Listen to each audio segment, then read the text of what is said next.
Hello, bachcho. Let's take a given question. The question says two small balls having equal positive charge q coulomb on each are suspended by two insulated string of equal length L meter from a hook fixed to a stand. The whole setup is taken in satellite into space where there is no gravity state of weightlessness. Then the angle between the string and the tension in the string is option A given है 180 degree और tension की value 1/4 epsilon naught into q square by 2l का 2l square. Option be given है 90 degree 1/4 epsilon naught dot q square by l square, ये epsilon naught है.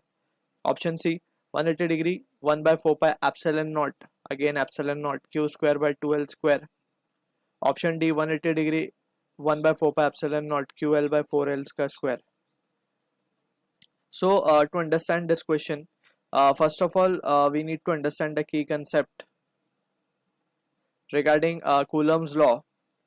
Also we need to understand about the condition of weightlessness. अब यहाँ पे एक चीज we need to understand कि यहाँ पे जहाँ जहाँ e square दिया that is nothing but the epsilon naught, r square भी epsilon naught है, so that thing we need to be clear with. अब यहाँ पे we can see from this, अगर हम बात करें दो चार्जेस की which are separated by a distance r, so उनके बीच में जो force of attraction या repulsion होगा that is given by the expression k q1 q2 by r square, where q1 q2 are the mod या magnitude of the two charges and r is the separation between the two. ठीक है.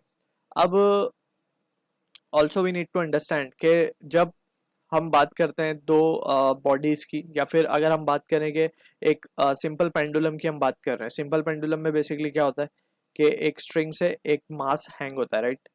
अब हमारे को जो question में given है वो उसमें दो बॉब्स गिवन है, दो बॉल गिवन है बेसिकली, और दोनों के ऊपर प्लस क्यू चार्जेस है. तो ये क्या करेंगे आपस में they will repel each other, right. Repulsive force लगाएंगे क्योंकि लाइक चार्जेस है.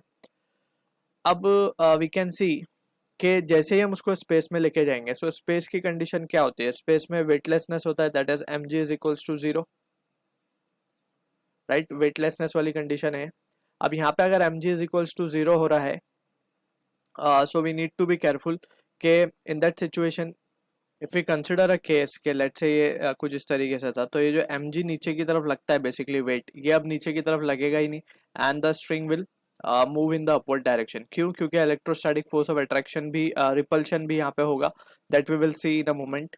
सो फिलहाल के लिए हम ये समझते हैं कि जब ये वेट नीचे की तरफ mg नहीं होगा तो body will be in a floating condition. ठीक है. So this is the basic understanding that we need to have. अब यहाँ पे बात करते हैं हमारी कंडीशन की basically. So we have two strings, ठीक है, जो कि एक हुक से टाइड है. यहाँ पे हम हुक दिखा देते हैं और इस तरीके से दो स्ट्रिंग टाइड है और दोनों के ऊपर कुछ पॉजिटिव चार्ज गिवन है. अब इनके बीच में तो रिपल्सिव फोर्स हो ही रहा होगा, this is the electrostatic force of repulsion. अब नीचे की तरफ कोई फोर्स है ही नहीं, राइट, क्योंकि mg we can say for the condition of weightlessness we can say mg is 0, जैसे हमने डिस्कस किया. तो ये फोर्सेस मैक्सिमम कहाँ तक इनको रिपेल कर देंगी, it will repel in such scenario like के यहाँ पे एक बॉल है हमारा, दूसरा बॉल यहाँ पे है, and it will be experiencing electrostatic force of repulsion over here and in this direction over here. अब यहाँ पे वी कैन सी क्लियरली कि जो एंगल फॉर्म हो रहा है यहाँ पे, the angle that is theta is forming as to be pi, that is 180 degree. ठीक है ना. So we can say in that scenario the angle between the string will become 180 degree. So this is the first part of the question, जो कि अब हम option B को discard कर सकते हैं एंड ऑप्शन डी को भी सॉरी बस बी को तो हम स्ट्रेट अवे डिस्कार्ड कर ही सकते हैं. अब बात करते हैं कि फोर्स ऑफ रिपल्शन कितना होगा, तो that is nothing but the electrostatic force of repulsion, और दो चार्ज के बीच की डिस्टेंस कितनी हो जाएगी, अब 2l हो जाएगी, राइट. सो अब इन दिस सिचुएशन हम क्या लिख सकते हैं, Fe by Coulomb's law we can write K Q और Q यानी कि Q स्क्वायर अपॉन 2l का स्क्वायर, राइट. अब K की वैल्यू होती है 1/4 epsilon 0, ये हम डायरेक्ट वैल्यू याद करें तो it is 9 × 10⁹ newton metre square पर कूलम स्क्वायर.